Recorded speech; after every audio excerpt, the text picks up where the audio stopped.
कैसे भूलेंगे तेरा बाबा, प्यार और दुलार हो, सतयुग में तेरा प्यार हो, सतयुग में तेरा प्यार।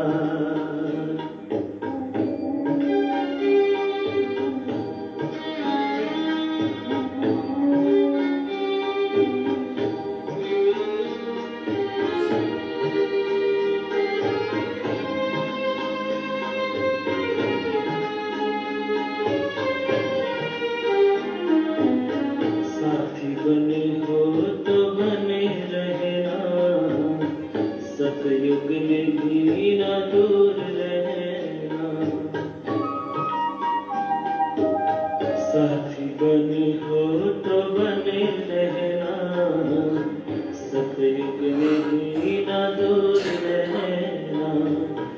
गाते रहेंगे हर पल बाबा, गाते रहेंगे हर पल बाबा, तेरा ही उपकार हो, कहाँ मिलेगा तेरा प्यार बाबा, कहाँ मिलेगा तेरा प्यार, कहाँ मिलेगा बाबा ऐसा, सतयुग में तेरा प्यार हो, सतयुग में तेरा प्यार।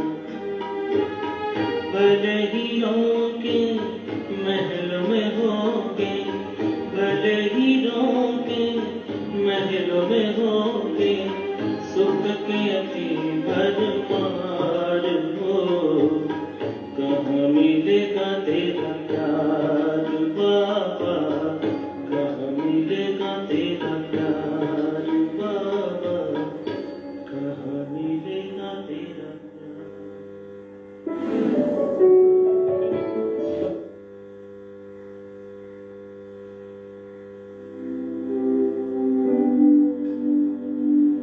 ओम शांति।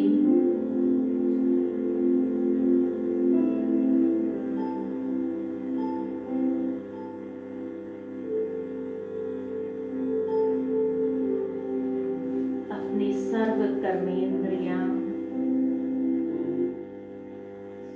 और सूक्ष्म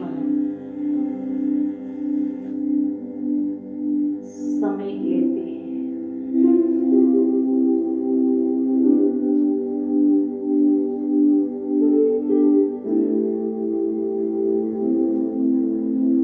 मन को आत्म स्थिति में स्थित करते हुए शुद्ध संकल्प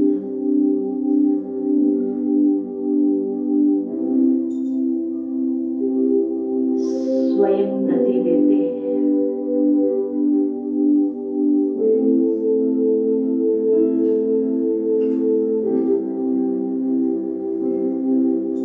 दिव्य बुद्धि से स्वयं को शुद्ध स्वरूप में देख रहे हैं।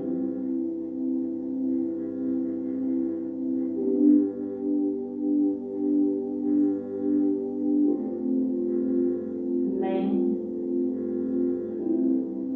मास्टर ज्ञान सूर्य आत्मा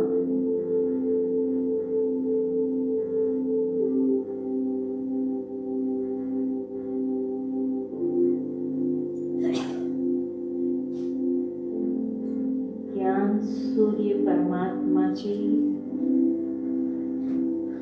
संतान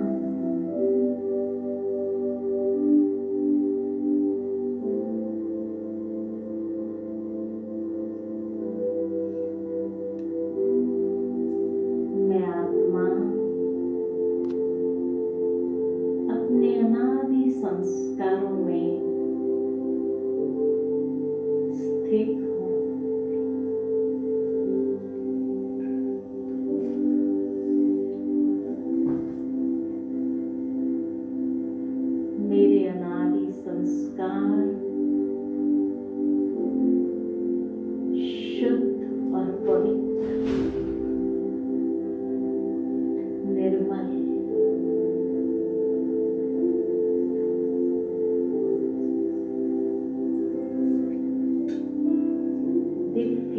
बुद्धि से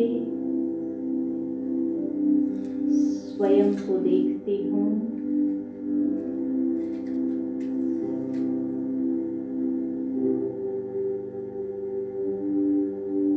दिव्य प्रकाश के प्रभा मंडल में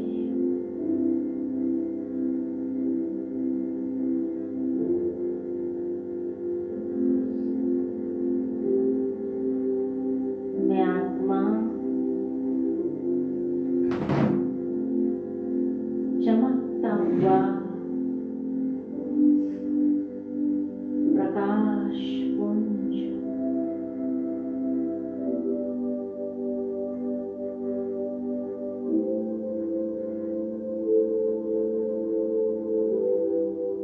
मन की गति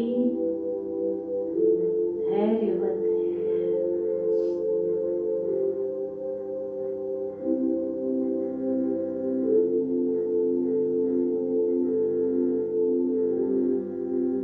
कुछ क्षण मन को एकदम शांत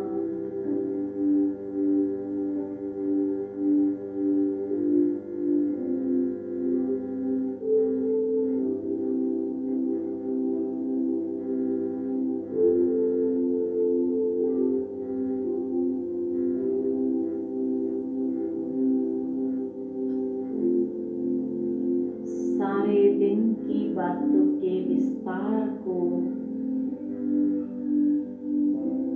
सार स्वरूप में समा लेती हूँ।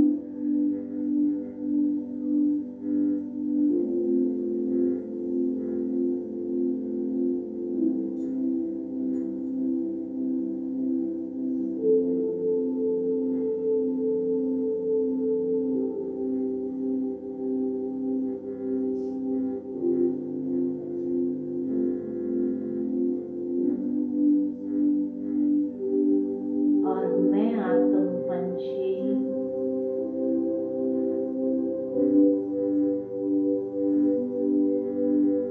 परम धाम में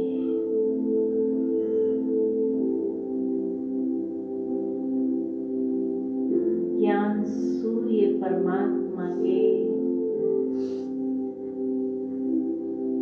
शिव बाबा के सानिध्य में देख रही हूँ।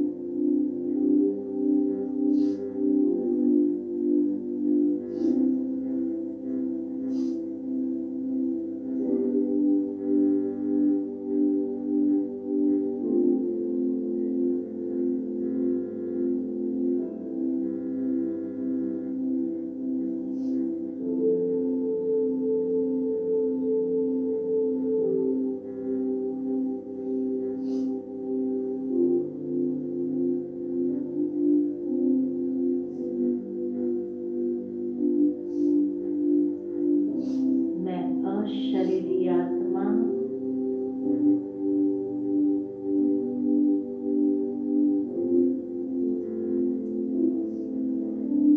बाबा के सानिध्य में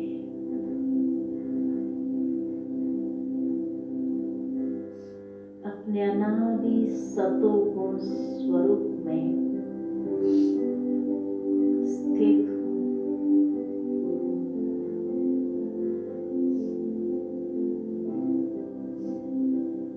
शांतिपूर्ण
शांति में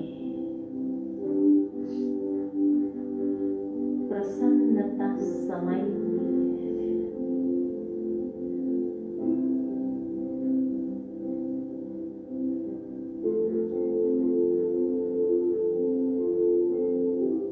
इसी शांति में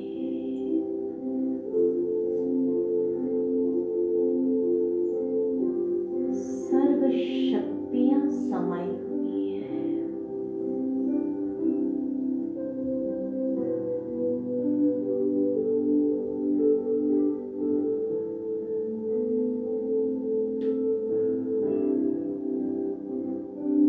मैं आत्मा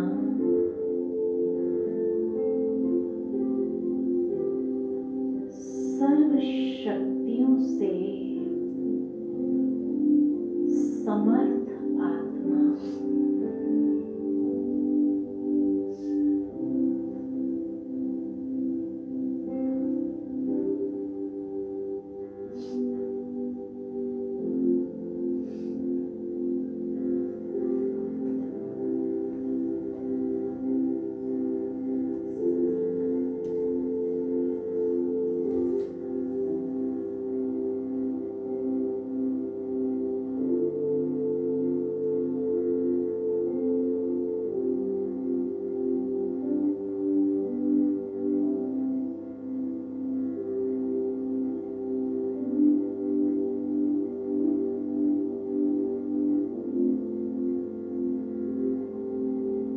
मैं आत्मा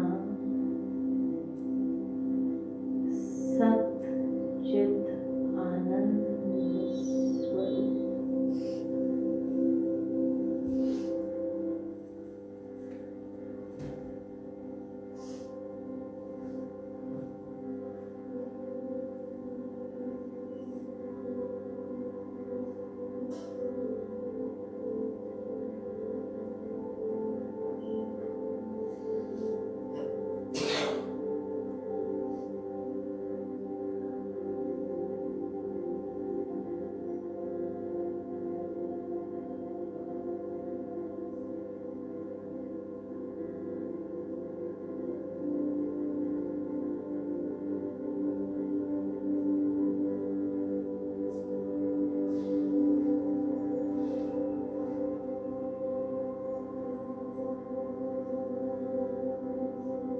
मन को बाबा के दिव्य स्वरूप में एकाग्र कर दिया।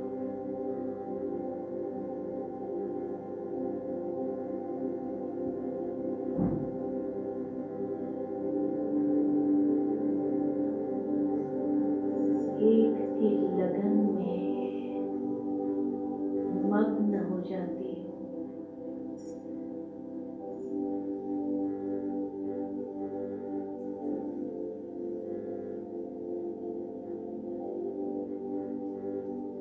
असीम स्नेह में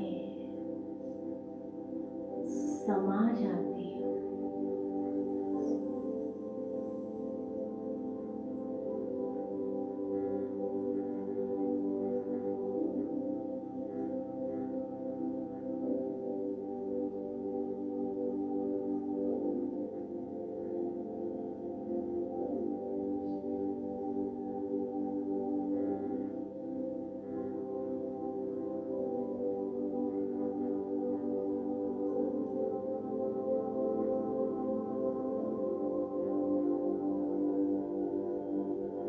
बाबा के संग में मैं आत्मा शांति का टावर बन जाती हूँ।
सभी रिलैक्स होके बैठेंगे। सुस्ती से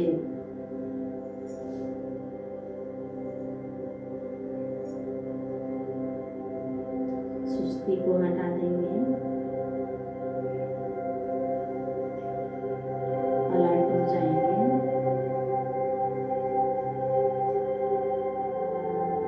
और अपने मन में महसूस करेंगे मैं एक पवित्र आत्मा हूँ।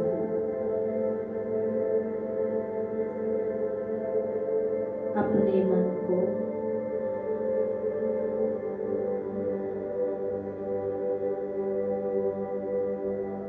अंतर्मुख की गुफाओं में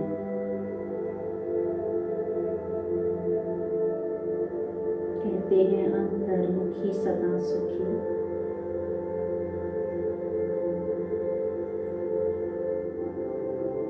बाहर की बातों से मन को हटा लेंगे।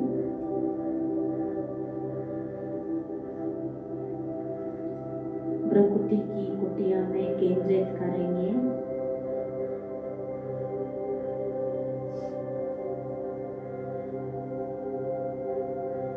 मैं आत्मा राजा हूँ।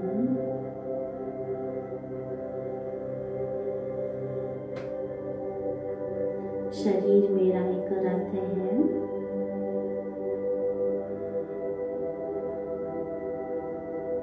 कर्मेंद्रिय मेरी कर्मचारी है।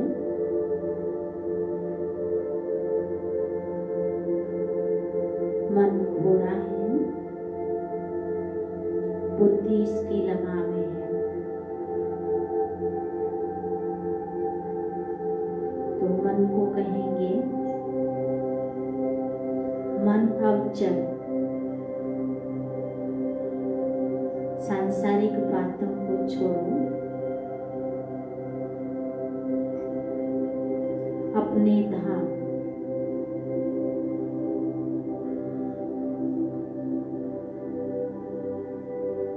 उमंगों के पंख लगाकर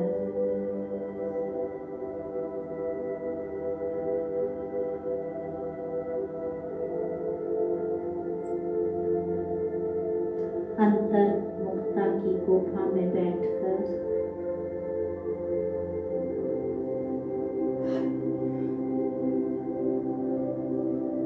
सच्ची तपस्या करना।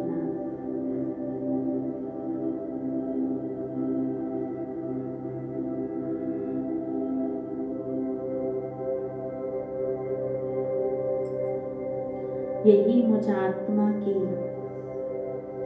असली पूंजी है।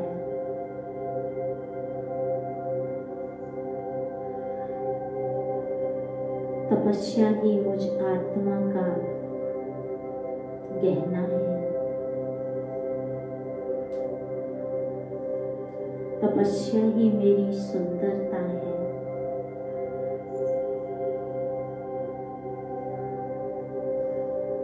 मगन हो जाए प्रभु प्यार में,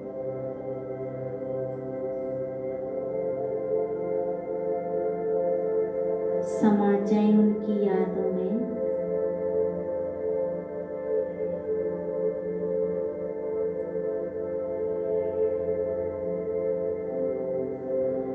मैं आत्मा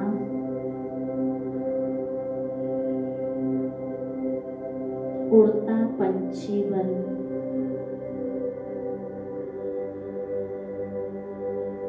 फरिश्ता स्वरूप धारण कर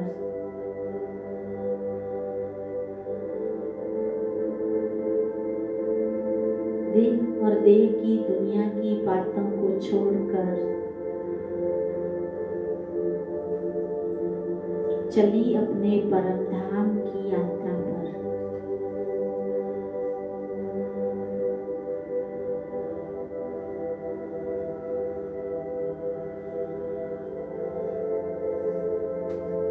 सूर्य चांद तारागण से पार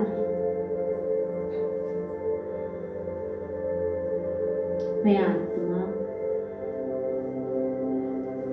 फरिश्ता बनकर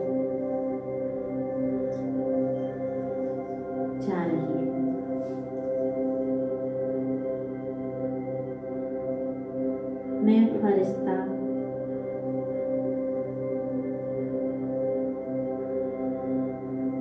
आवाज की दुनिया से पार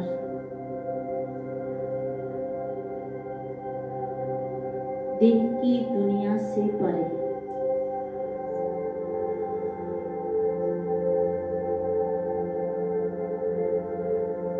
सूर्य चांद तारागण से पार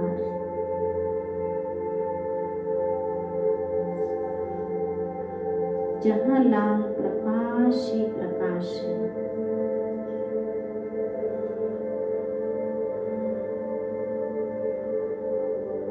जहाँ शांति ही शांति है,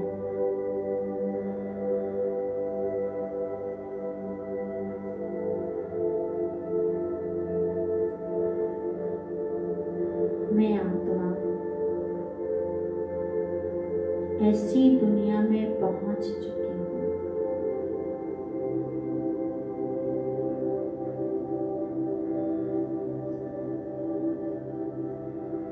मन की आंखों से देखें,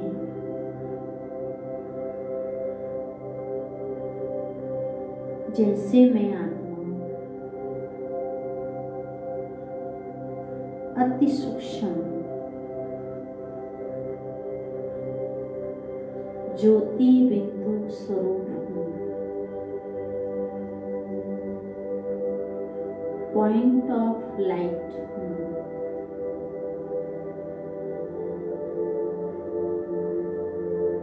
वैसे मेरे पिता परमात्मा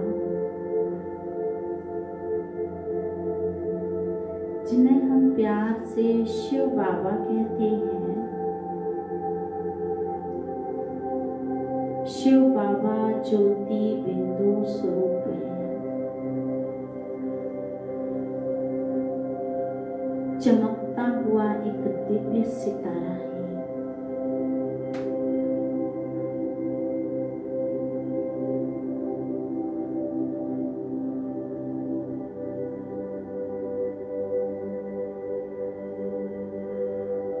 बाबा मुझे अपनी नजरों से निहाल कर रहे हैं।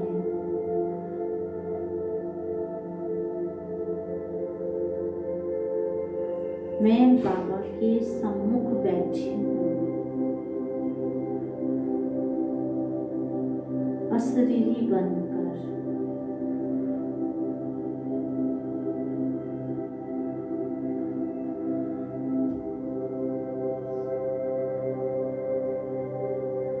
बाबा ज्ञान के सागर हैं, मैं आत्मा ज्ञान स्वरूप।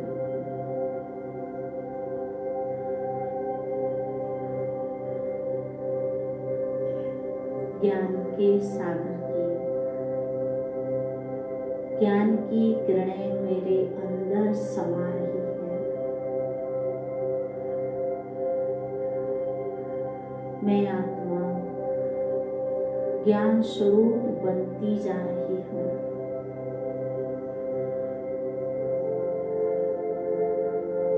शिव बाबा प्रेम के सागर हैं, मैं आत्मा प्रेम स्वरूप हूँ।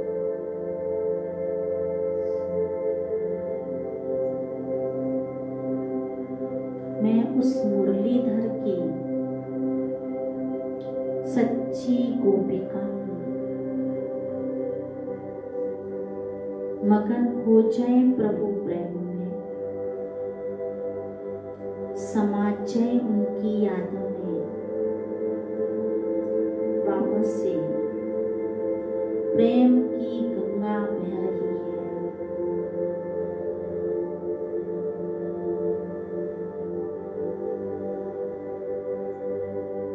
शिव बाबा आनंद के सागर है, मैं आत्मा आनंद स्वरूप हूँ।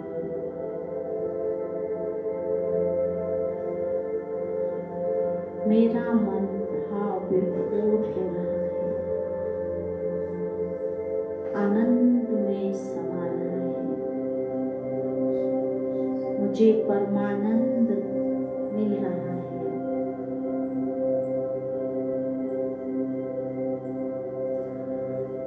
शिव बाबा सुख के सागर हैं। मैं आत्मा सुख स्वरूप बनती जा रही हूँ।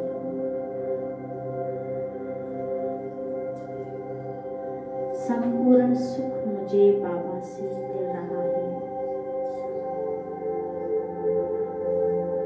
अप्राप्त नहीं कोई वस्तु ब्राह्मणों के खजाने में। जो पाना था मैंने सब कुछ पा लिया।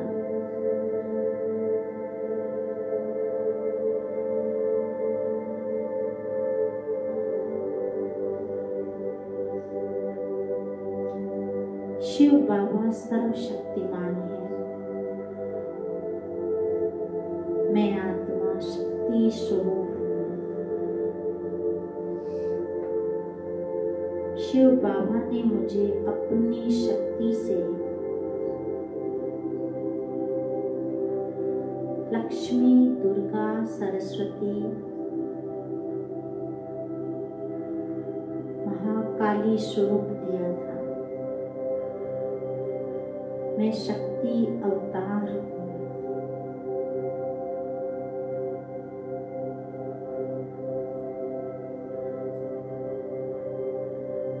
मेरे शिव बाबा पवित्रता के सागर हैं।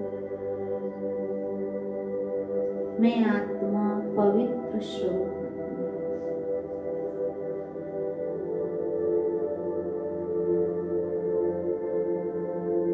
पवित्रता की किरणें मुझ आत्मा पर पड़ रही हैं। मेरे पवित्र स्वरूप की पूजा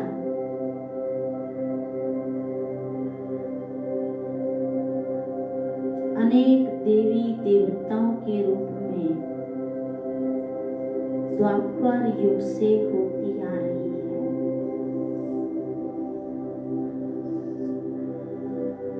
सर्वशक्तिमान से अष्ट शक्तियां अष्ट रंगों में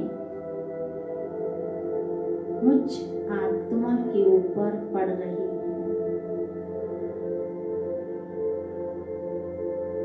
मैं आत्मा परमात्म शक्ति से भरपूर होती जा रही है।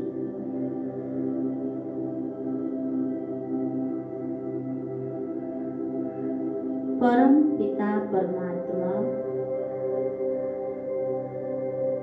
जिसे हम प्यार से शिव बाबा कहते हैं,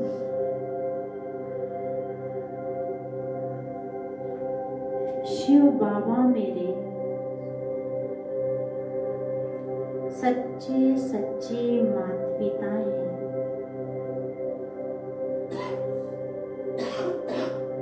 बंधु और सखा हैं, स्वामी हैं, परम हितैषी हैं, कल्याणकारी हैं, पतित पावन हैं, सर्व के सद्गति दाता हैं। शिव बाबा मेरे दुख हरता सुख करता है।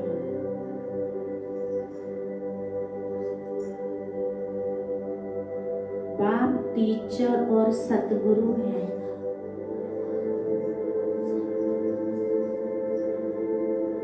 बाबा मेरी जीवन की नैया को पार लगाने वाले हैं।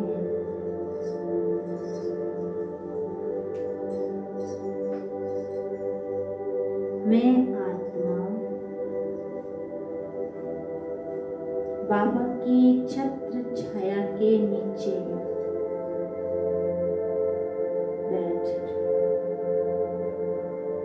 बाबा का दुआओं भरा हाथ अपने सिर पर अनुभव कर रही हूँ। महसूस करें बाबा का हाथ मेरे सिर पर है। बाबा की छत्र छाया मेरे ऊपर है। मैं प्रभु पालना में पलने वाली विशेष आत्मा हूँ।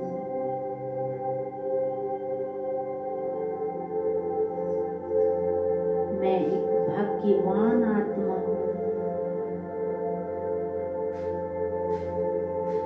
मैं एक कोटों में कोई में भी कोई विशेष आत्मा हूँ।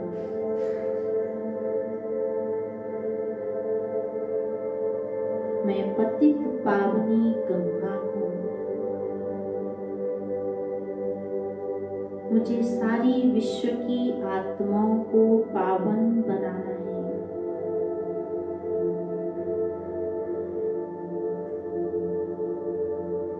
शिव बाबा की याद से मेरे जन्म जन्म के पाप धुल रहे हैं।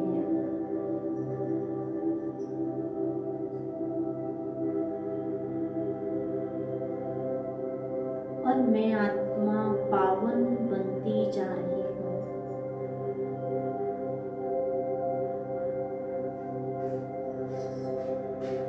सर्वशक्तिमान की शक्ति मेरे अंदर समा रही है। बाप दादा की छत्र छाया के नीचे मैं आत्मा सृष्टि ग्लोब पर बैठी हूँ।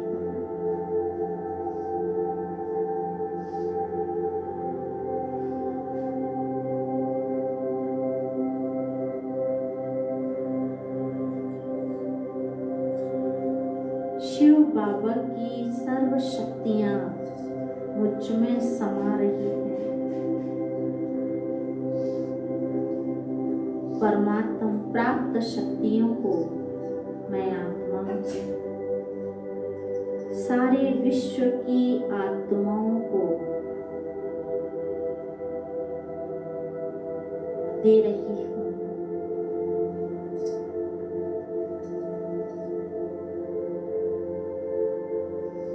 सारे संसार की आत्माओं को शांति का दान दे रही हूँ।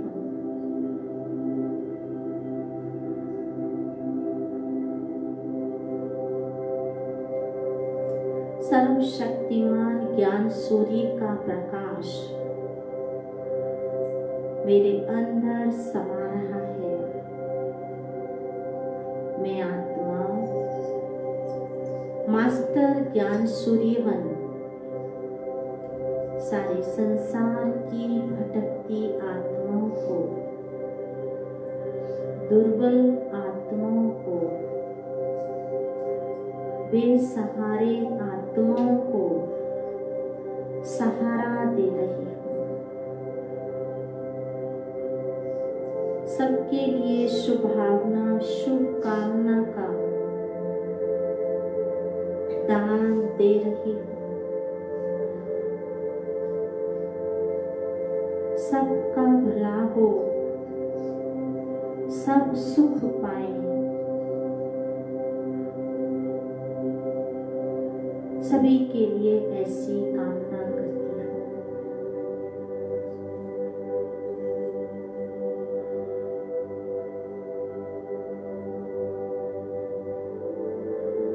प्यारे बाबा, आपने मुझे अपना बच्चा बनाकर महान बना दिया, भाग्यवान बना दिया।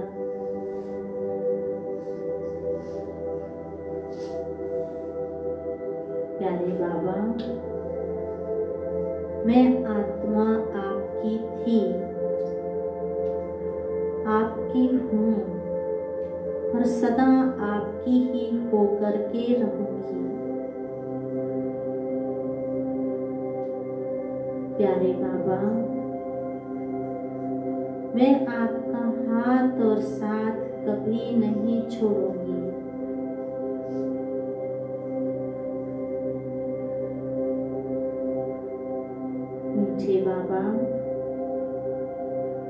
प्यारे बाबा, आप ही मेरे सच्चे सहारे हो। मेरी जीवन की नैया को भव सागर से पार लगाने वाले हो।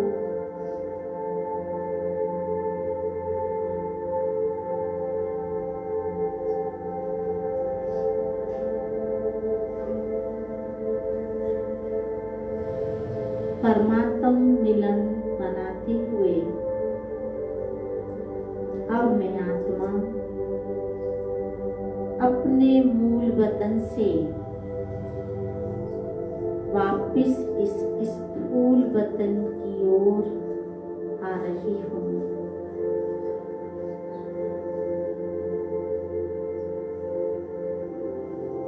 सूर्य चांद तारागण को पार करते हुए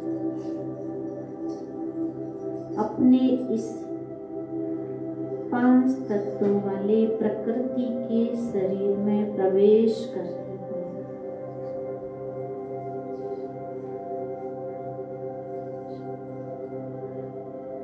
बस मेरा मन यही गाता है, जो पाना था सो मैंने सब कुछ पा लिया। वाह मेरा भाग्य, वाह वाह बाबा, वाह वाह ड्रामा, वाह बस वाह वाह के गीत मन गाता रहे सदा।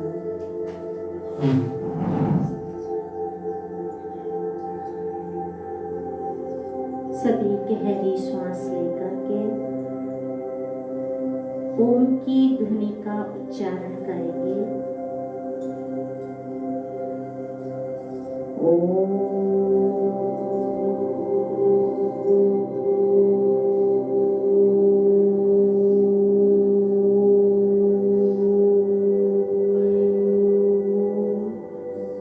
शांति।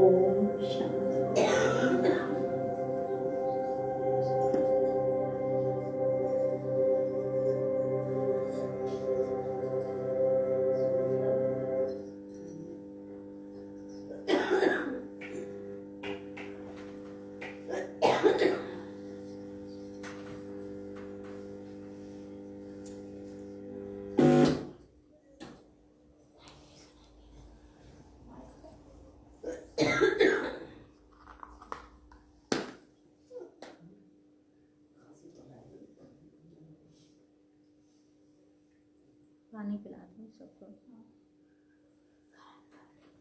पूछ लेना जैसा जिसको चाहिए। ओम शांति। ओम शांति। अभी हम सभी प्यारे शिव बाबा की मुरली के मधुर महावाक्य सुनेंगे।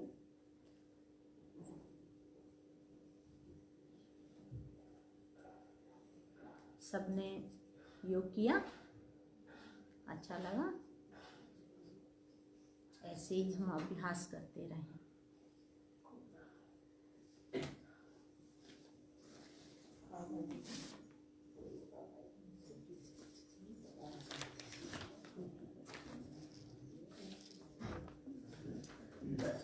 अभी आज की मुरली के मधुर महावाक्य सुनेंगे 18 तारीख के।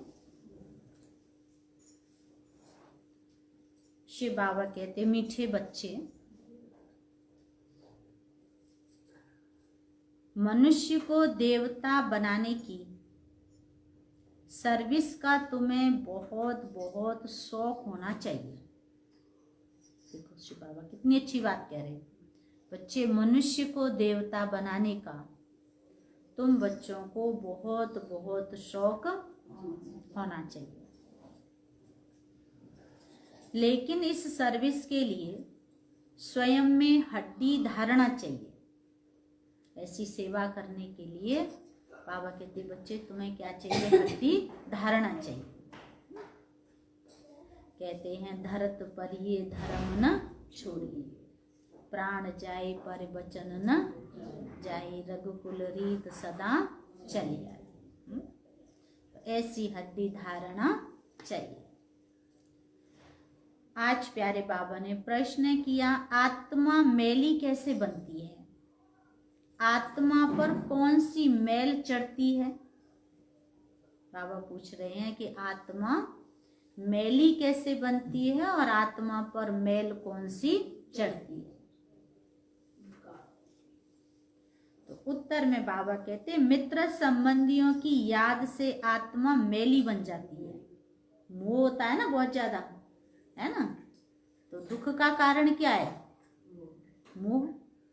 तो मोह के कारण से आत्मा मैली हो जाती है। तो बाबा समझाते हैं, पहले नंबर का किचड़ा है देह अभिमान का। देह अभिमान भी कम नहीं है। रावण जैसे था, देह का अभिमानी था। रावण को, है ना, अभिमान कितना था? उसके नाश का कारण क्या बना? अभिमान। तो यहाँ बाबा ने समझाया, फिर लोभ मोह का किचड़ा शुरू होता है। पहले है देह अभिमान और फिर अभिमान के बाद में आता है लोभ और मोह। तो लोभ और मोह भी कम नहीं है। ये विकारों की मैल आत्मा पर चढ़ती है। बाबा ने समझाया, बच्चे, विकारों की मैल किस पे चढ़ती है? आत्मा पर चढ़ती है। फिर बाप की याद भूल जाती है, सेवा नहीं कर सकते हैं। अगर याद भूल जाती है, मैल चढ़ जाती है, तो फिर सेवा नहीं कर सकते। गीत है तुम्हारे बुलाने को जी चाहता है। आत्मा ने कहा भगवान से कि प्रभु तुम्हारे बुलाने को जी चाहता है, जी करता है बाबा हम पास तेरे उड़ आए। ओम शांति। यह गीत बड़ा अच्छा है। बच्चे गारंटी करते हैं कि आपका सुन करके फिर ये ज्ञान सुनाने की दिल होती है। बच्चे कहते हैं बाबा से कि सुन करके फिर हम औरों को भी सुनाएं, ऐसी हमारी दिल होती है। याद तो बच्चे करते हैं, यह भी जरूर है। कोई याद करते होंगे और बाबा कहते हैं मिले भी होंगे। कहा जाता है कोटों में कोई और कोई आकर के ये वर्षा लेते हैं भगवान से। कोटों में कोई और कोई में भी कोई ही आकर के ज्ञान का वर्षा लेते हैं। अभी तो बाबा कहते बुद्धि बहुत विशाल हो गई है। जरूर 5000 वर्ष पहले भी बाप राजयोग सिखलाने आया होगा। बाबा कह रहे अभी तो तुम्हारी बुद्धि बहुत विशाल हो गई है। तो जानते हो कि बाबा 5000 वर्ष पहले भी राजयोग सिखाने के लिए जरूर आया होगा। पहले पहले तो ये समझाना है कि नॉलेज किसने सुनाई थी। राजयोग की नॉलेज किसने सुनाई थी? क्योंकि यही बड़ी भूल है। बाप ने समझाया है सर्वशास्त्रमयी शिरोमणि गीता है। सर्वशास्त्रमयी शिरोमणि क्या है? श्रीमद् भगवत गीता, सब शास्त्रों के सर की मणि। क्यों कहा? क्योंकि जितने हमारे वेद शास्त्र हुए सबकी रचना ऋषि मुनियों ने की और जो गीता का उपदेश है वो भगवान वाच्य है। गीता स्वयं भगवान श्री कृष्ण ने कहते उच्चारण की और भगवान श्री कृष्ण से भी पहले सूर्य देव ने गीता का ज्ञान दिया था। तो मनुष्य यह भूल गए हैं सर्वशास्त्रमयी शिरोमणि गीता किसने गाई और उसने कौन सा धर्म स्थापन हुआ। बाकी गाते जरूर हैं, हे भगवान आप आओ, है? एक भजन में गाते हैं कन्हैया कन्हैया तुझे आना पड़ेगा, गीता वाला वादा निभाना पड़ेगा। गीता वाला वचन फिर से निभाना पड़ेगा। तो जरूर आते हैं। तो नई पावन दुनिया की रचना रचने दुनिया का ही तो फादर है ना। भक्त गाते भी हैं, आप आओ तो सुख मिले या शांति मिले। भगवान से कहते हैं कि प्रभु आप आओ तो हमें सुख मिले और शांति मिले। प्रभु आप आएंगे तो बलिहार जाऊं, बलिहार जाऊं माना मैं तेरी बन जाऊं। तो बाबा समझा रहे हैं, कहते हैं सुख शांति दो चीजें हैं। सतयुग में जरूर सुख भी है, बाकी सब आत्माएं शांति देश में है। यह परिचय देना पड़े। नई दुनिया में नया भारत राम राज्य था। जब नई दुनिया थी तो नया भारत था, और नए भारत में क्या था? श्री राम। बाबा कहते राम का राज्य था, उसमें सुख है। तब तो राम राज्य की महिमा करते हैं। कहते हैं राम राजा राम प्रजा राम साहूकार है, और बसे नगरी जिए दाता धर्म का उपकार है। तो उसको राम राज्य कहते हैं, तो इनको रावण राज्य कहना पड़े, क्योंकि यहाँ दुख है और वहां सुख है। कलयुग में दुख है और सतयुग में सुख है। बाप आकर सुख देते हैं, बाकी सबको शांति धाम में शांति मिल जाती है। शांति और सुख का दाता तो बाप है ना। यहाँ है अशांति। इस कलयुग में आज क्या है? अशांति, दुख। तो बुद्धि में ये ज्ञान टपकना चाहिए, इसमें अवस्था बड़ी अच्छी चाहिए। ऐसे तो छोटे बच्चों को भी सिखलाया जाता है, परंतु अर्थ तो समझा न सकें। इसमें हड्डी धारणा चाहिए, जो कोई फिर प्रश्न पूछे तो समझा भी सकें। इसमें बाबा कहते अच्छी हड्डी धारणा चाहिए है। जब ज्ञान हम खुद धारण करेंगे तो फिर दूसरों को भी सुना सकेंगे, समझा सकेंगे। अवस्था अच्छी चाहिए, नहीं तो कभी देह अभिमान में, कभी क्रोध मोह में गिरते रहते हैं। लिखते भी हैं बाबा, आज हम क्रोध में गिरा, आज हम लोभ में गिरा। अवस्था मजबूत हो जाती है तो गिरने की बात ही नहीं रहती। जब बाबा समझा रहे अवस्था मजबूत हो जाएगी है, तो कोई गिरने की बात ही नहीं। फिर न लोभ न मोह न क्रोध न अहंकार, सब पे विजयी बन जाएंगे। कोई विकार हावी अपने ऊपर नहीं होगा। मनुष्य को देवता बनाने की सर्विस करें। गीता भी बड़ा अच्छा, गीत भी बड़ा अच्छा है। बाबा आप पाएंगे तो हम बहुत सुखी हो जाएंगे। भगवान से कहते प्रभु आप आओ तो बलिहार जाऊं, बलिहार जाऊं माना मैं तेरी बन जाऊं।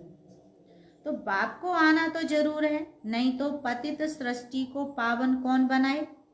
अगर परमात्मा धरती पर ना आए तो बाबा समझा रहे बच्चे इस कलयुगी पतित सृष्टि को पावन कौन बनाए।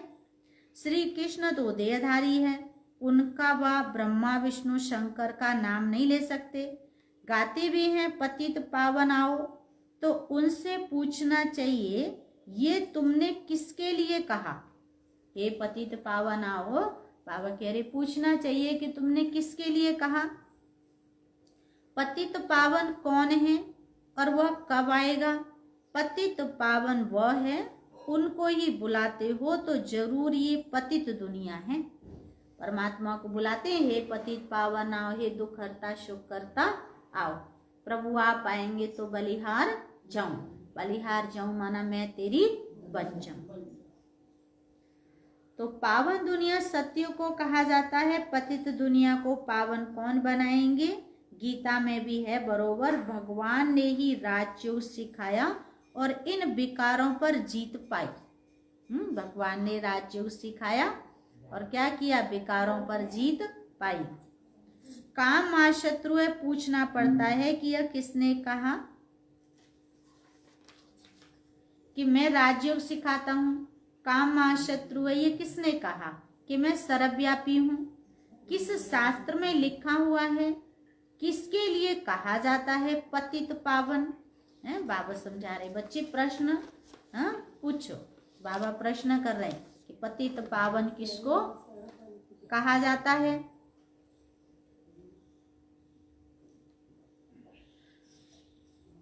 तो पतित पावन किसको कहा जाता है? क्या पतित पावनी गंगा है या और कोई है? गांधी जी भी कहते थे पतित पावन आओ। गंगा तो हमेशा है ही, वह कोई नई बात नहीं। गंगा को तो अविनाशी कहेंगे। गंगा सदा बह रही है और सदा हम स्नान करके आते हैं और फिर भी हम पावन नहीं बनते हैं। अगर हम स्नान एक बार कर आए, पावन बन गए, तो फिर बार बार क्यों जाते? और बार बार जाते हैं, इसका मतलब हम पावन नहीं बने हैं। तो फिर पावन कब बनेंगे? कैसे हम पावन बनेंगे? बाबा पूछ रहे, बच्चे बताओ। भक्ति में कहते हैं कि तरेगो तो वही जिसके हृदय में राम है। गंगा को तो अविनाशी कहेंगे, बाकी सिर्फ तमोगुणी तत्व बन जाती है। गंगा तो अविनाशी है, जड़ी बूटियों का पानी आता है, लेकिन बाबा ने कहा तमोगुणी तत्व बन जाते हैं। आज प्रकृति भी क्या हो गया? दूषित हो गई है। तो प्रकृति का भी प्रकोप होता रहता है।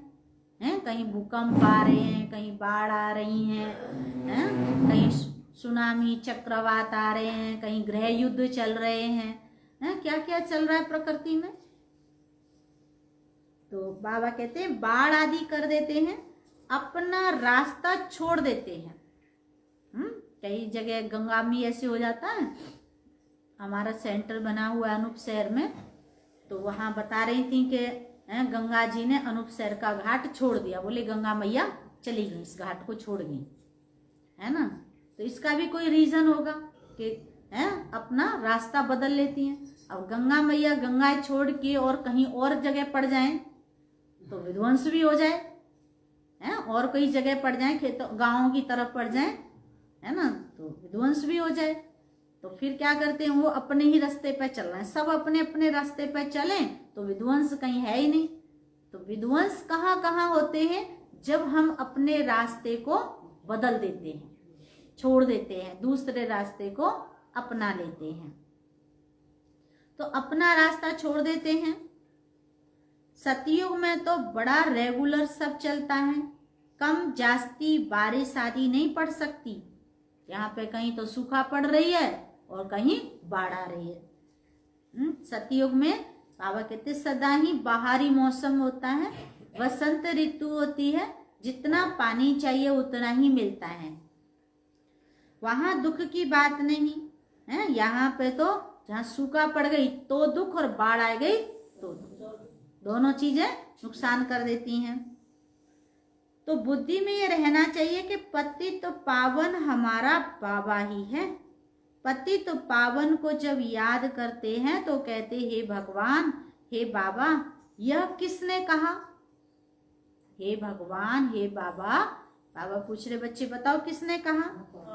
आत्मा ने। तुम जानते हो पतित तो पावन शिव बाबा आया हुआ है, निराकार अक्षर जरूर डालना है। बाबा कह रहे हैं बच्चे निराकार अक्षर जरूर डालना है, नहीं तो साकार को मान लेते हैं। आत्मा पतित बनी हुई है, ये कह नहीं सकते कि सब ईश्वर हैं। अहम ब्रह्मास्मि, अहम शिवोहम कहना बात एक ही है कि हम ही ब्रह्म हैं और हम ही शिव हैं। कई लोग ऐसे ही कह देते हैं, लेकिन रचना का मालिक तो एक ही रचता है। भल मनुष्य और कोई लंबा चौड़ा अर्थ करेंगे, हमारी बात तो है ही 1 सेकंड की। सेकंड में बाप का वर्षा मिलता है, बाप का वर्षा है स्वर्ग की राजाई। उनको जीवन मुक्ति कहा जाता है, ये है जीवन बंध। सतयुग को कहेंगे जीवन मुक्त और कलयुग को कहेंगे जीवन बंध। समझाना चाहिए बरोबर, जब बाप आएंगे तो जरूर हमको स्वर्ग का मुक्ति, जीवन मुक्ति का वर्षा देंगे। बाबा कहते जानते हो, समझाना चाहिए कि परम पिता परमात्मा जब आएंगे तो जरूर हमें मुक्ति और जीवन मुक्ति का वर्षा देंगे। तब ही लिखते हैं मुक्ति जीवन मुक्ति दाता एक है। यह भी समझाना पड़े, सतयुग में है ही एक आदि सनातन देवी देवता धर्म। आज कलयुग में तो कितने सारे धर्म हैं, लेकिन बाबा कह रहे बच्चे जानते हो सतयुग में तो केवल एक ही आदि सनातन देवी देवता धर्म, एक राज्य, एक भाषा, एक कुल, एक मर्यादा। तो वहां दुख का नाम नहीं, वह है ही सुखधाम।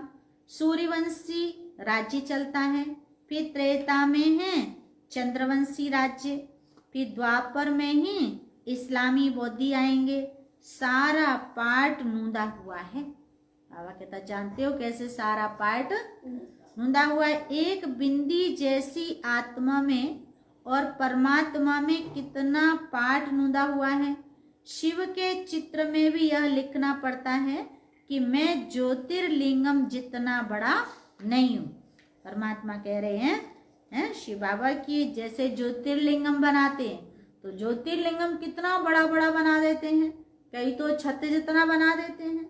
हमारे सोमनाथ में देखो इतना बड़ा ज्योतिर्लिंगम बनाया हुआ है कि उसके अंदर अंदर फिर 3 मंजिलें, इतना बड़ा ज्योतिर्लिंगम बनाया है? तो बहुत बड़ी बड़ी पिंडी बना देते हैं बहुत जगह। तो भगवान कह रहा है कि कोई मैं इतना बड़ा थोड़े ही हूँ, वो तो मेरा रूप बना दिया ना, जैसे मकान हम कैसा भी बना लें। तो बाबा कहते हैं इतना बड़ा थोड़ी हूँ, मैं तो स्टार मिसल अखंड ज्योति स्वरूप। गीता में कहा हजारों सूर्यों से भी तेजोमय स्वरूप, ज्योति बिंदु, पॉइंट ऑफ लाइट है। परमात्मा अनंत शक्ति है, लेकिन उसको हम पकड़ लें, बांध लें, देख लें इन आंखों से, वो दिखाई नहीं देता। वो अदृश्य शक्ति है। जैसे आत्मा अदृश्य शक्ति, आत्मा किसी को दिखाई देती है क्या? शरीर ही तो दिखाई देता है। शरीर को ही तो बांध सकते हैं, पकड़ सकते हैं, बंद कर सकते हैं, लेकिन आत्मा को कोई न पकड़ सकता है, न बांध सकता है, न काट सकता है, न जला सकता है, न ही डुबो सकता है पानी में, है ना। आत्मा को कोई नहीं कर सकता, क्योंकि आत्मा तो अजर अमर अविनाशी है और शरीर नाशवान है। तो जैसे आत्मा ज्योति बिंदु स्वरूप है, वैसे ही आत्मा का भी पिता वो भी ज्योति बिंदु स्वरूप है, पॉइंट ऑफ लाइट, है ना। तो आत्मा और परमात्मा दोनों में अंतर क्या है? कहते हैं आत्मा परमात्मा से अलग रहे बहुकाल, और सुंदर मेला मिलन का जब सतगुरु मिला दला।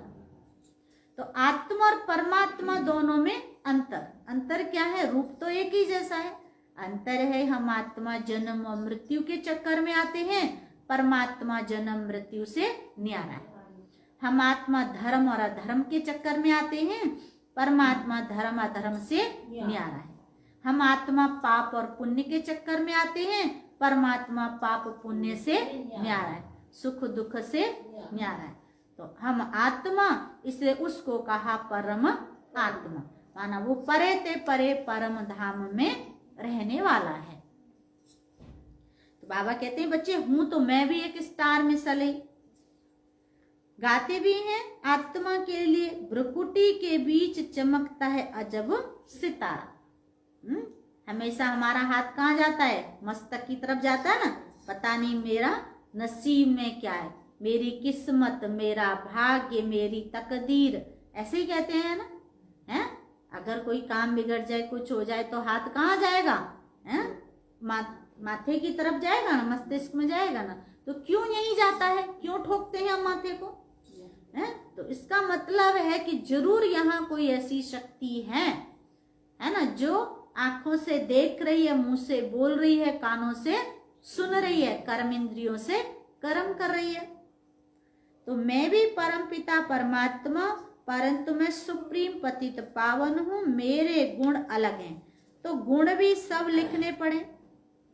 एक तरफ शिव की महिमा, दूसरी तरफ श्री कृष्ण की महिमा, दोनों अलग अलग। श्री कृष्ण की महिमा सर्वगुण संपन्न, 16 कला संपूर्ण, संपूर्ण निर्विकारी, मर्यादा पुरुषोत्तम, अहिंसा, परमो देवी देवता धर्म। और शिव बाबा की महिमा क्या है? बताएंगे शिव बाबा की महिमा क्या है? जानते हैं सब जने? हाँ, शांति का सागर, सुख का सागर, प्रेम का सागर, ज्ञान का सागर, आनंद का सागर, है ना। वो सर्वशक्तिमान है ना, सर्वशक्तिमान है ना परमात्मा, तो वो सर्वशक्तिमान है। इसीलिए तो बाबा समझाते हैं अक्षर अच्छी रीति लिखना पड़े, जो मनुष्य अच्छी रीति से समझ सके स्वर्ग और नरक, सुख और दुख। बाबा कहते हैं दोनों तराजू, जैसे क्या ना तोलते हैं ना तराजू से, तो दोनों तराजू के पलड़े हैं। अब हमें चेक करना है मेरा, है ना, पाप का पलड़ा भारी है या पुण्य का भारी है। मेरे मन का जो झुकाव है मुझे कहाँ लेके जा रहा है। बाबा समझा रहे बच्चे चेक करो। तो बाबा कहते श्री कृष्ण का दिन और रात कहो, चाहे ब्रह्मा का कहो, आधा कल्प ब्रह्मा का दिन, आधा कल्प ब्रह्मा की रात। सत्युग त्रेता है ब्रह्मा का दिन और द्वापर कलयुग है ब्रह्मा की रात। सुख और दुख कैसे चलता है ये तो तुम जानते हो। सूर्यवंशी है 16 कला, बाबा कहते हैं, और चंद्रवंशी है 14 कला। वह संपूर्ण तमो प्रधान, वह सतो। सूर्यवंशी ही फिर चंद्रवंशी बन जाते हैं। सूर्यवंशी फिर त्रेता में आएंगे तो जरूर चंद्रवंशी कुल में जन्म लेंगे। बाबा समझाते हैं भल राजा ही पद लेते हैं। ये बातें बुद्धि में अच्छी रीति बैठनी चाहिए। तो जो जितना याद में रहेगा, देही अभिमानी होगा तो धारणा होगी, वह सर्विस भी अच्छी करेंगे। बाबा कह रहे जितना देही अभिमानी होंगे उतना ही ज्ञान की धारणा होगी, उतनी ही अच्छी सेवा कर सकेंगे। स्पष्ट कर किसको सुनाएंगे। हम ऐसे बैठते हैं, ऐसे धारण करते हैं, ऐसे समझाते हैं, ऐसे ऐसे विचार सागर मंथन करते हैं औरों को समझाने के लिए। सारा समय विचार सागर मंथन चलता रहेगा। जिनमें ज्ञान नहीं उनकी बात तो अलग है, धारणा नहीं होगी। धारणा होती है तो सर्विस करनी पड़े। अभी तो सर्विस बहुत बढ़ती जाती है, दिन प्रतिदिन महिमा बढ़ती जाएगी। फिर तुम्हारी प्रदर्शनी में भी कितने आएंगे, कितने चित्र बनाने पड़ेंगे। बाबा कहता है जानते हो कितने आएंगे, कोटों में कोई और कोई में भी कोई, है ना। हीरा तो सब नहीं खरीदते, हीरा सब खरीदेंगे, सोना सब खरीदेंगे, बहुत कम भीड़ मिलेगी ना सोने की दुकान पे, हीरे के खरीदार बहुत कम होंगे। कितने चित्र बनाने पड़ेंगे, बहुत बड़ा मंडप बनाना पड़े। यूं तो इसमें समझाने के लिए एकांत चाहिए। हमारे मुख्य चित्र हैं ही झाड़, गोला और ये लक्ष्मी नारायण का चित्र। राधे कृष्ण के चित्र से इतना समझ नहीं सकते कि वो कौन है। इस समय तुम जानते हो कि हमको अब बाप ऐसा पावन बना रहे हैं। सब तो एक जैसे संपूर्ण नहीं बनेंगे। जैसे कहते हैं हाथ में एक जैसी उंगली तो नहीं होती सारी, ऐसे ही बाबा कह रहे बच्चे सब एक जैसे संपूर्ण तो नहीं बनेंगे। आत्मा पवित्र होगी, बाकी ज्ञान थोड़े ही सब धारण करेंगे। धारणा नहीं होती तो समझा जाता है ये कम पद पाएंगे। अभी तो तुम्हारी बुद्धि कितनी तीक्ष्ण हो गई है। नंबरवार तो हर क्लास में होते ही हैं, कोई तीखे कोई ढीले, ये भी नंबरवार हैं। अगर कोई अच्छे आदमी को 3rd ग्रेड समझाने वाले मिल जाएं तो वह समझेंगे यहाँ तो कुछ है ही नहीं। इसलिए पुरुषार्थ किया जाता है कि अच्छे आदमी को समझाने वाला भी अच्छा ही दिया जाए।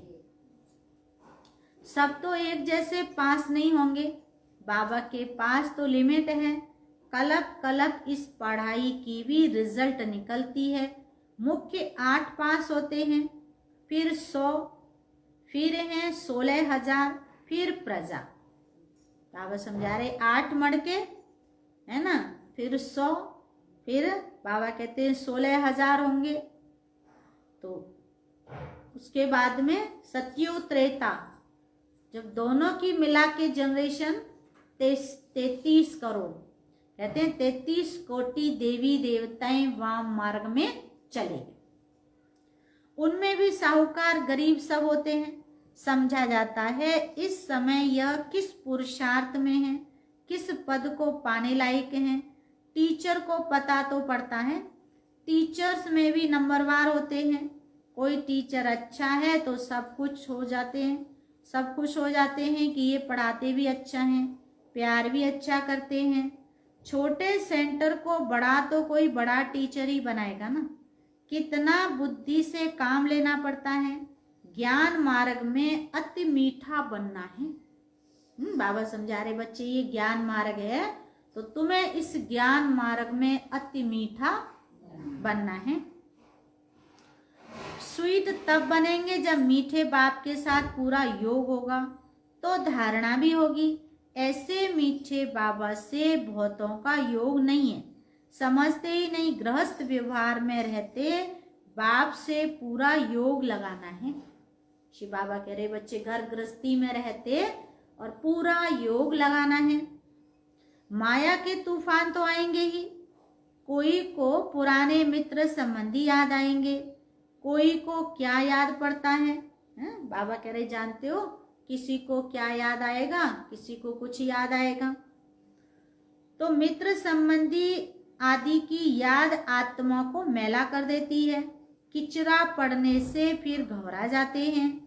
इसमें घबराना नहीं है, ये तो माया करेगी। किचड़ा पड़ेगा ही हमारे ऊपर। होली में किचड़ा पड़ता है ना, हम बाबा की याद में रहें तो किचड़ा नहीं रहेगा। हम बाबा की याद में रहें तो बाबा कहते बच्चे माया का किचड़ा नहीं रहेगा। बाप को भूले तो पहला नंबर दे अभिमान का किचड़ा पड़ेगा, फिर लोभ मोह आदि सब आएंगे। अपने लिए मेहनत करनी है, कमाई करनी है और फिर आप समान बनाने की मेहनत करनी है। सेंटर्स पर सर्विस अच्छी होती है। यहाँ आते हैं तो कहते हैं हम जाकर प्रबंध करेंगे, सेंटर खोलेंगे। यहाँ से गए तो खलास। मधुबन में जाते हैं तो बड़ा उमंग आता है, बड़े खुश होते हैं। अब हम ऐसे करेंगे जाके, है ना।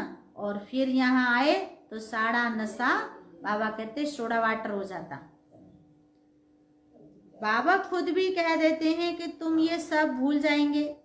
यहाँ तो भट्टी में रहना पड़े जब तक समझने लायक हो जाए। शिव बाबा का तो सबसे मीठा कनेक्शन है ना। समझ सकते हैं किस प्रकार की सर्विस करते हैं। स्थूल सर्विस का इजाफा मिलता अवश्य है। बहुत हड्डी सर्विस करते हैं, परंतु सब्जेक्ट तो है ना। उस पढ़ाई में भी सब्जेक्ट होते हैं, तो इस रूहानी पढ़ाई के भी सब्जेक्ट होते हैं। दुनिया की पढ़ाई के सब्जेक्ट होते हैं, ऐसे ही बाबा कहते हैं इसके भी सब्जेक्ट हैं। ज्ञान, योग, धारणा, सेवा। पहले नंबर की सब्जेक्ट है याद, पीछे पढ़ाई, बाकी सब है गुप्त। इस ड्रामा को भी समझना पड़ता है। ये भी कोई को पता नहीं है कि 12-15 बरस हर एक युग में है। सतयुग कितना समय था, अच्छा वहाँ कौन सा धर्म था, सबसे जास्ती जन्म यहाँ किसके होने चाहिए। बाबा कहते बौद्धि, इस्लामी आदि इतने जन्म थोड़ी लेंगे। किसकी बुद्धि में ये बातें नहीं है। शास्त्रवादियों से पूछना चाहिए कि तुम भगवान वाच्य किसको कहते हो। बाबा कहता है पूछो। सर्वशास्त्रमय शिरोमणि तो गीता है। भारत में पहले तो देवी देवता धर्म था।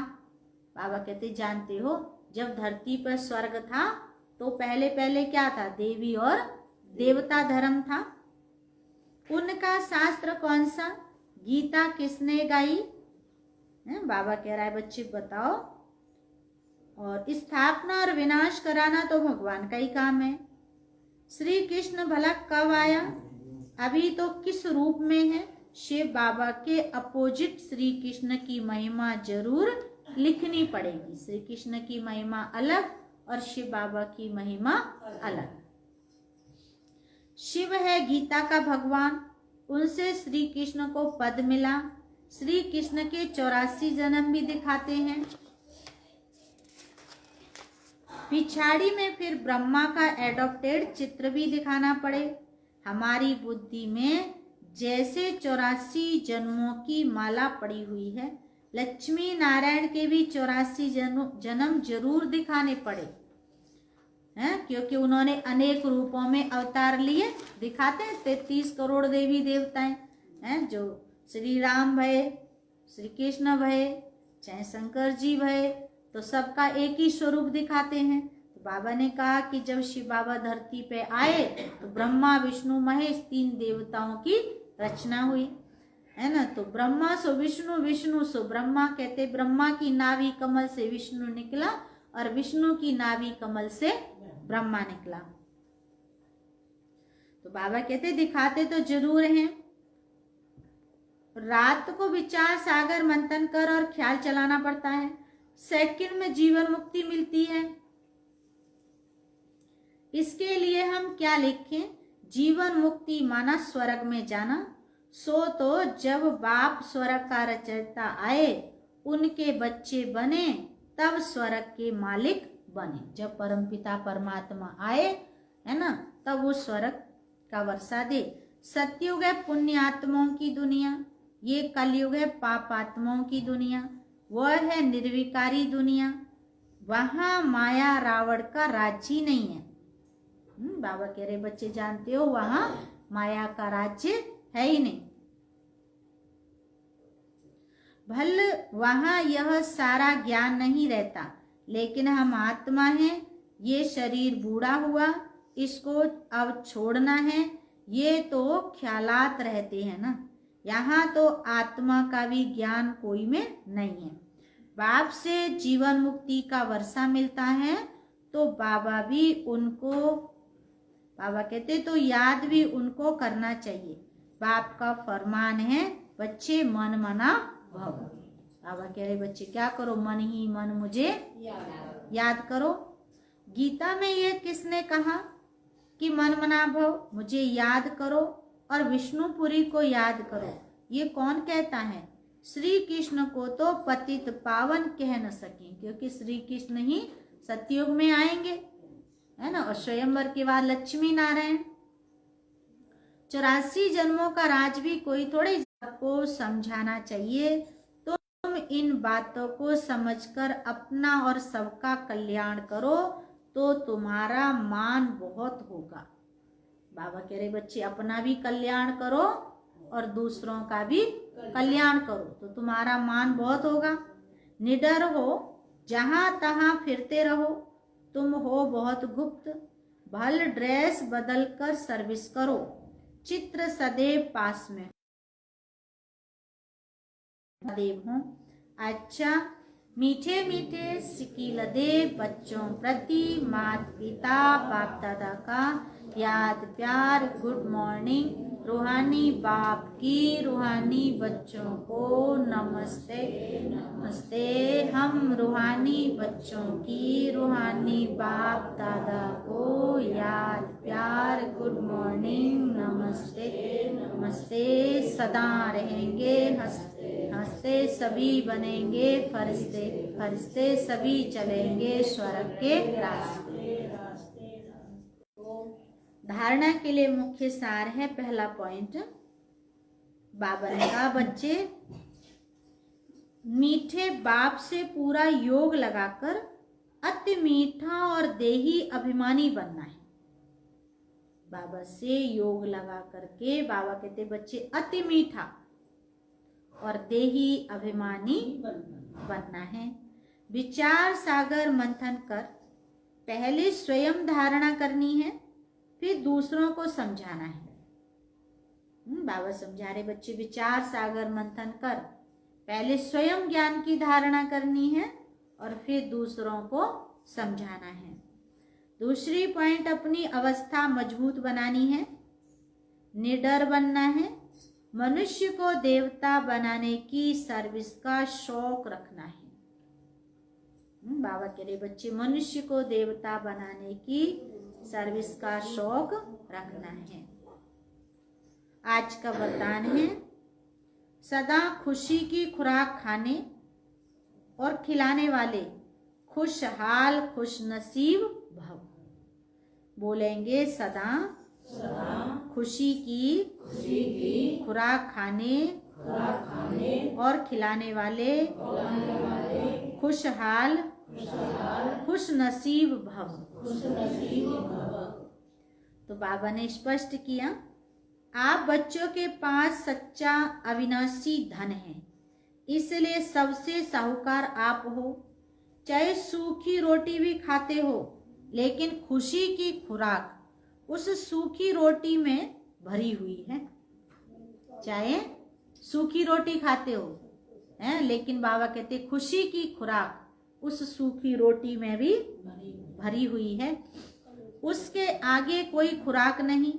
सबसे अच्छी खुराक खाने वाले, सुख की, बाबा कहते सुख की रोटी खाने वाले आप हो, इसलिए सदा खुशहाल हो। तो ऐसे खुशहाल रहो जो और भी देखकर खुशहाल हो जाएं, तब कहेंगे खुशनसीब आत्मा। ऐसे खुशहाल रहो, बाबा कहते कि तुम्हें देख के और भी खुशहाल हो जाएं, तब कहेंगे खुशनसीब आत्मा। आज का स्लोगन है, नॉलेजफुल वह है जिसका एक भी संकल्प व बोल व्यर्थ न जाए। देखो बाबा ने कितनी अच्छी बात कही कि नॉलेजफुल वह है जिसका एक भी संकल्प व बोल व्यर्थ ना जाए। तो आज प्यारे शिव बाबा की मुरली के मधुर महावाक्य सुने। बाबा ने सुनाया, मनुष्य को देवता बनाने की सर्विस का तुम्हें बहुत बहुत शौक होना चाहिए, लेकिन इस सर्विस के लिए स्वयं में हड्डी धारणा चाहिए। आज का विचार सुनेंगे। 18 तारीख का विचार है, शांति व सहनशीलता वातानुकूलित कक्ष जैसी शीतलता प्रदान करती है। इनसे मनुष्य की कार्य क्षमता बढ़ती है।